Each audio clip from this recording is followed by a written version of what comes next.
بہت شکریہ سر۔ بسم اللہ الرحمن الرحیم۔ انتہائی قابل احترام علماء کرام، مشائخ اعظام، اکابرین ملت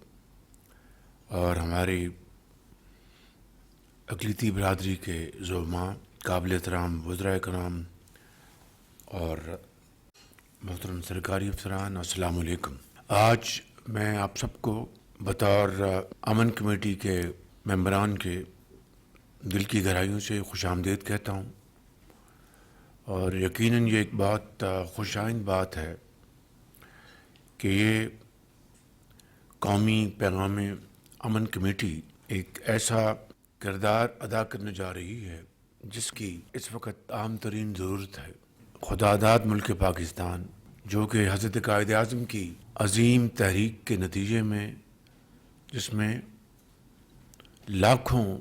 مسلمانوں نے قربانیاں دیں، لاکھوں بہنوں کے آنچل پھٹے،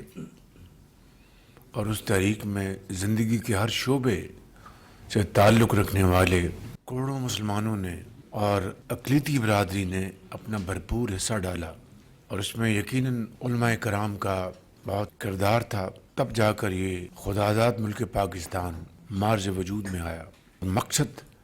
یہ تھا کہ ایک ایسا خطہ جہاں پر اسلام کا بول بالا ہو، جہاں پر تمام مذاہب کو اپنے اپنے طریقوں سے عبادت کا تہوار منانے کا پورا حق ہو، اور ہر پاکستانی کو اپنی محنت اور قابلیت کے بلبوتے پر معاشرے میں اپنا مقام پیدا کرنے کا پورا حق ہو، بلا کسی تفریق اور امتیاز کے۔ یہ تھا پاکستان کا ایک بنیادی مقصد، جو کہ حضرت قائد اعظم کی تحریک کا ایک بہت اہم رکن تھا۔ الحمدللہ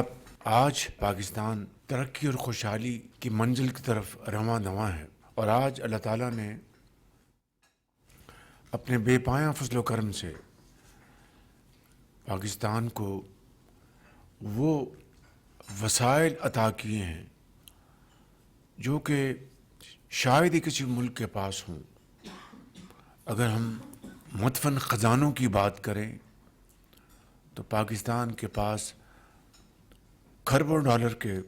قدرتی وسائل اللہ تعالیٰ نے عطا کیے ہیں، اور جس کو ہم اگر استعمال کریں تو ہمارے تمام جو مسائل ہیں ختم ہو جائیں گے۔ اگر ہم یہ فیصلہ کر لیں کہ ہم پاکستان کو صحیح معنوں میں ایک رفاہی مملکت بنائیں گے، ہم نے اس ملک میں غربت، بے روزگاری کا خاتمہ کرنا ہے، قرضوں سے نجات حاصل کرنی ہے، تو میں بلا خوف تردید کہہ سکتا ہوں کہ یہ کام مشکل ہے، ناممکن نہیں ہے، مگر اس کے لیے ہمیں وہ طریقہ، وہ اسلوب اختیار کرنے ہوں گے جس کے لیے یہ پاکستان مارز وجود میں آیا تھا۔ آج اگر آپ ایک مختصر جائزہ لیں تو مئی 2025 میں ایک معرکہ ہوا جس کے نتیجے میں افواج پاکستان نے ہندوستان کو شکست فاش دی، اور ایک ایسا سبق سکھایا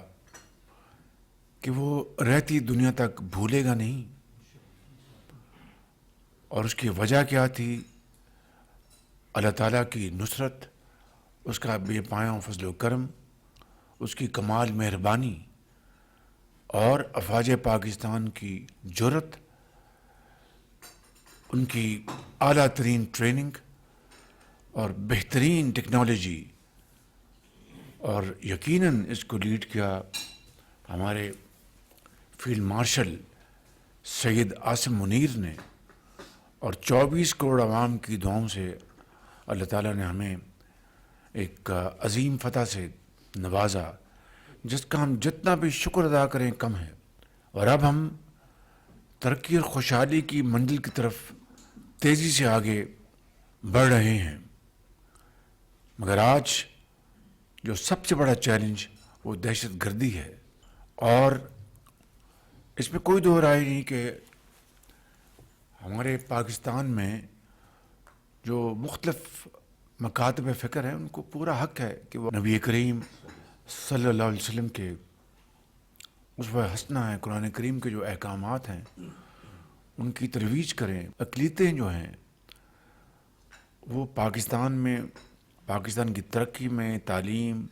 علاج اور دفاع کے حوالے سے ان کا ایک بڑا کردار ہے. آپ سیسل چودھری کو لے لیں،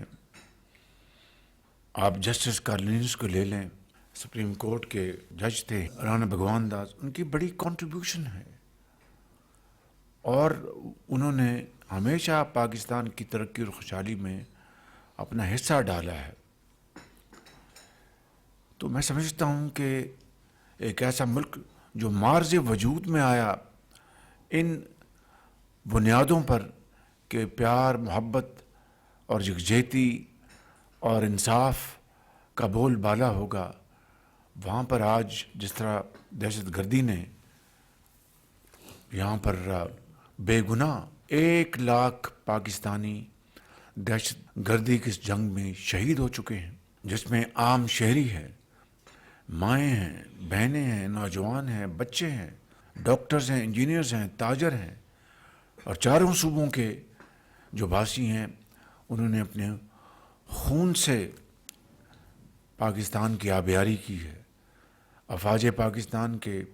ہزاروں افسر اور جوان وہ شہید ہوئے، پولیس کے، رینجرز کے، اور میں سمجھتا ہوں کہ یہ ایسی قربانی ہے جس کی تاریخ میں اس کی دوسری مثال نہیں ملتی. دنیا کو پاکستان کا شکر گزار ہونا چاہیے کہ انہوں نے اتنی عظیم قربانیاں ہم نے دے کر نہ صرف دہشت گردوں کا خاتمہ کیا بلکہ ان کو دوسرے ممالک کو اس سے بچایا. مگر آج یہ دوبارہ ناسور جو اس نے سر اٹھایا ہے، خوارج ہیں، ٹی ٹی پی اور ٹی ٹی اے کا جو گٹھ جوڑ ہے، زبانی آپ کے منہ پہ کہیں ہمارا اس سے کوئی تعلق نہیں، لیکن ہمارے پاس ٹھوس ثبوت ہیں، ہر طرح کے وسائل ان کو ہمارے جو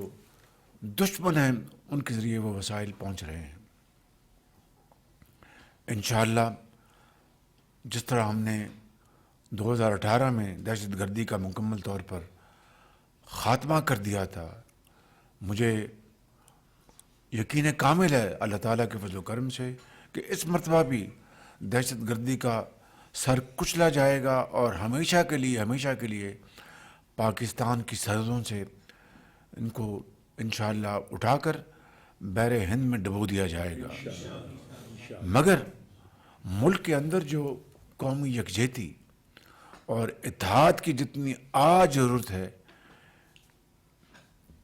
پہلے اس سے کبھی اس کی ضرورت نہیں تھی. جس طرح آج اس میز کے دائیں جانب اور بائیں جانب جدید علماء تشریف فرما ہیں اور ہر مکتبہ فکر سے آپ کا تعلق ہے، یہ بہت اچھی بات ہے. لیکن معاملہ اس وقت اتنا پیچیدہ ہے کہ آپ کو اس سے بڑھ کر معاملات کو مل بیٹھ کر طے کرنے کی ضرورت ہے. علامہ طاہر اشرف صاحب کی سربراہی میں جو امن کمیٹی بنی ہے، اللہ تعالیٰ اس کو کامیابی عطا فرمائے، آپ سب کو ہمت دے اور جو